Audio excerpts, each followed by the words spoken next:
Selamat pagi Mbak Sri, kami dari kelompok 5 MPK ingin mempresentasikan hasil penelitian objektivitas pemberitaan program MBG di situs berita daring, studi pada media online kompas.com, Detik News, CNN Indonesia, dan Tirto periode Januari 2025 Maret 2026. Dengan saya Rizko, lalu ada Tasya, Sheila, Nida, dan juga Anissa. Pada penelitian ini kami membahas objektivitas pemberitaan MBG atau makan berita gratis di media online. Media massa memiliki peran penting dalam menyampaikan informasi dan juga membentuk opini publik. Oleh karena itu, objektivitas menjadi prinsip utama dalam jurnalistik yang mencakup aspek akurasi, ketidakberpihakan, dan juga validitas informasi. Program MBG ini merupakan salah satu kebijakan publik yang banyak diberitakan sejak tahun 2025. Namun pemberitaannya terdapat perbedaan sudut pandang antar media, baik dalam pemilihan narasumber, penekanan fakta, maupun ada pemberitaan yang digunakan. Berdasarkan kondisi tersebut, penelitian ini menganalisis objektivitas pemberitaan MBG pada keempat media online berbeda, kompas.com, Detik News, CNN Indonesia, dan Tirto.id menggunakan objektivitas pemberitaan model Rahmaida. Berikut rumusan masalah dan juga tujuan penelitian kelompok kami. Lanjut ke teori dan konsep. Pertama, media massa atau sarana yang digunakan untuk menyampaikan informasi kepada masyarakat luas, memiliki peran dalam membentuk opini publik, memberi cara masyarakat memahami suatu isu, serta penghubung antar pemerintah dan masyarakat. Yang kedua, ada media online, merupakan media massa yang menggunakan internet dalam menyampaikan informasi. Keunggulannya, informasi bisa diakses kapan aja, cepat menjangkau banyak halayak. Yang ketiga ada jurnalisme online, kegiatan mencari, mengolah, dan menyebarkan data melalui internet. Unggulannya adalah real time, dapat menggunakan teks, foto, video, serta interaksi dengan pembaca, tapi punya tantangan yaitu kurangnya verifikasi tuntutan kecepatan dan berita hoax. Lanjut ada berita, laporan tentang peristiwa yang faktual penting dan menarik bagi masyarakat. 5W+1H itu penting dalam menulis berita, dan nilai berita seperti aktual, relevansi, dampak, kebaruan, dan kedekatan dengan masyarakat. Lanjut ada pemberitaan didefinisikan sebagai laporan mengenai terjadinya suatu peristiwa atau keadaan yang bersifat umum, aktual, baru saja atau yang bisa dibilang baru saja terjadi dan disampaikan oleh jurnalis melalui media massa setelah melalui tahapan seleksi redaksional. Yang keenam, konstruksi realitas media, di mana proses media massa secara aktif membentuk dan memingkas sesuatu peristiwa menjadi realitas yang dikonsumsi publik untuk membentuk makna agar sesuai dengan sudut pandang tertentu. Yang ketujuh ada objektivitas pemberitaan, merupakan prinsip dalam jurnalistik yang menekankan berita harus disampaikan secara aktual, seimbang, dan tidak memihak. Makanya dapat mempengaruhi secara pandang masyarakat terhadap suatu isu.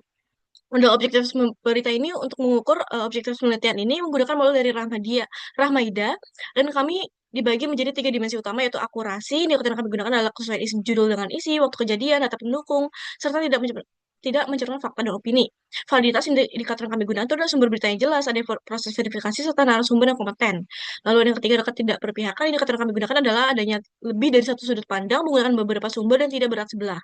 Ketiga aspek ini digunakan sebagai dasar untuk menilai apakah suatu berita sudah objektif atau belum. Oke, yang selanjutnya ini adalah kerangka berpikir dari kelompok kami. Baik ke metode penelitian, jadi kami itu menggunakan pendekatan kuantitatif, yaitu pendekatan yang mengubah data menjadi bentuk angka sehingga dapat dianalisis secara statistik. Pendekatan itu dipilih karena penelitian itu bertujuan untuk mengukur tingkat objektivitas pemberitaan secara objektif. Metode yang digunakan yaitu adalah analisis isi kuantitatif berdasarkan konsep dari objektivitas pemberitaan dari Rashmaida yang meliputi dimensi akurasi, validitas, dan juga ketidakberpihakan. Melalui metode ini, berita itu dianalisis secara sistematis dengan mengubah data teks menjadi data yang lebih terstruktur. Penelitian ini juga menggunakan paradigma positivisme yang memandang bahwa realitas ini dapat diamati dan juga diukur secara objektif. Dalam proses analisisnya, data yang sudah dikumpulkan itu dikodekan menggunakan coding sheet yang disusun berdasarkan indikator yang ditentukan untuk melihat bagaimana sih pola dan juga kecenderungan dalam pemberitaan. Selanjutnya, hasil dari penelitian ini disajikan dalam bentuk narasi deskriptif yang memberikan interpretasi terhadap temuan penelitian.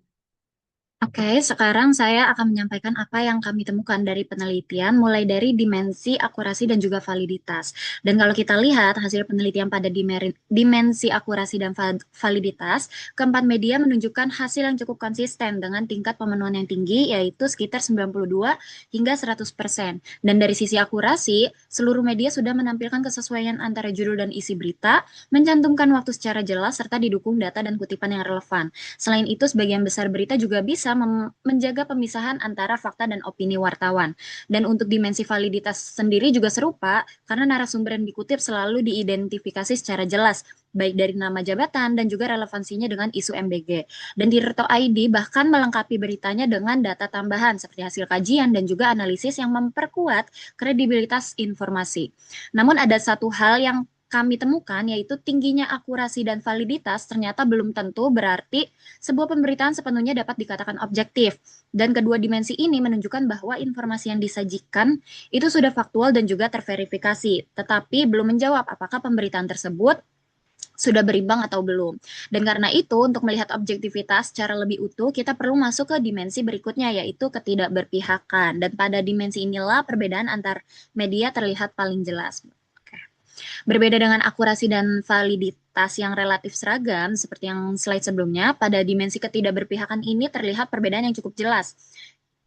Tirto ID menjadi media paling berimbang dengan 16 dari 25 berita atau sebesar 64% memenuhi indikator keberimbangan karena konsisten menghadirkan perspektif pemerintah, akademisi, pengamat, dan hingga pihak yang kritis terhadap MBG. Kemudian Detik News juga berada di angka 56%, sementara Kompas sekitar 40%. Dan keduanya sudah menghadirkan lebih dari satu sudut pandang, tetapi masih terdapat dominasi narasumber tertentu dalam sejumlah berita. Sementara itu, CNN Indonesia memiliki tingkat keberimbangan paling rendah, hanya 5 dari 25 berita atau sebanyak 20% yang memenuhi indikator keberimbangan, sedangkan sebagian besar pemberitanya masih didominasi oleh sudut pandang pemerintah. Menariknya, yang kita temukan pada isu pencabutan kartu pers wartawan oleh pihak istana, CNN justru tampil lebih berimbang dan proporsional. Temuan ini menunjukkan bahwa kedekatan suatu isu dengan profesi jurnalistik dapat mempengaruhi cara media membangun objektivitas. Jadi perbedaan utama antar media dalam penelitian ini bukan terletak pada akurasi atau validitas, melainkan pada konsistensi mereka dalam menghadirkan perspektif yang beragam. Boleh di next? Oke, yang selanjutnya adalah perbandingan keempat media yang kita analisis. Yang pertama itu ada kompas.com, akurasi dan validitasnya itu sama-sama 100%, menunjukkan kualitas informasi yang sangat baik. Lalu pemberitaan cenderung formal dan berbasis data. Ketidakberpihakannya hanya sekitar 40% saja, seperti yang tadi sudah disebutkan. Meskipun masih terlihat dominasi narasumber pemerintah dalam beberapa beritanya. Yang selanjutnya ada Detik News. Akurasi dan validitasnya itu sama-sama 100% pada seluruh berita yang dianalisis. Keunggulannya itu ada dalam kecepatan pemberitaannya, ketidakberpihakannya itu hanya 50-60%, namun ritme breaking news-nya membuat sebagian berita minim perspektif alternatifnya. Terus yang selanjutnya ada cnnindonesia.com. Yang itu akurasi dan validitasnya itu sama-sama mencapai 100%, memiliki tingkat ketidakberpihakan paling rendah, yaitu hanya 20%. Terus sebanyak 80% berita masih didominasi sudut pandang pemerintah yang menunjukkan kecenderungan pada narasi kebijakan.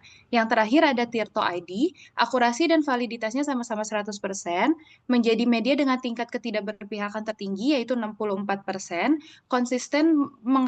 konsisten menghadirkan akademisi, pengamat, dan pihak kritis sebagai penyeimbang narasi pemerintah.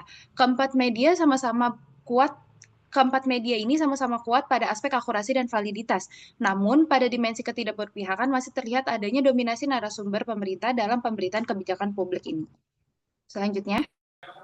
Oke, pada kesimpulan, berdasarkan hasil dari penelitian, tingkat objektivitas program MBG ini pada Kompas, Detik News, CNN, dan juga Tirto itu menunjukkan hasil yang berbeda-beda. Meskipun begitu, aspek akurasi dan juga validitas itu sangat tinggi, yaitu berkisar 92% sampai 100%.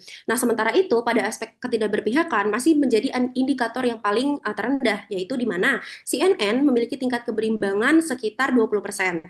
Nah, sedangkan Tirto ID itu tertinggi sebesar 64%. Nah, selain itu, media juga cenderung lebih banyak untuk menggunakan sumber dari pihak pemerintah daripada sumber pembanding. Maka dari itu, ke depannya media lebih harus menampilkan berbagai keberagaman sudut pandang yang perlu ditingkatkan. Oke, berikut untuk dari saran akademis adalah mengembangkan indikator objektivitas selain jumlah dan keberagaman narasumber. Yang kedua, memperluas objek penelitian pada media online dan media lokal. Menggunakan periode penelitian yang panjang, mengombinasikan analisis isi dengan wawancara jurnalis atau redaksi. Yang saran praktisnya adalah media perlu meningkatkan keberimbangan sumber dan sudut pandang berita. Jurnalis perlu menjaga independensi, verifikasi, dan objektivitas pemberitaan. Pemerintah lebih terbuka terhadap kritik dan evaluasi media, dan masyarakat lebih kritis dengan membandingkan informasi dari berbagai media. Terima kasih. Mohon maaf jika ada salah kata. Kelompok 5 mengucapkan terima kasih.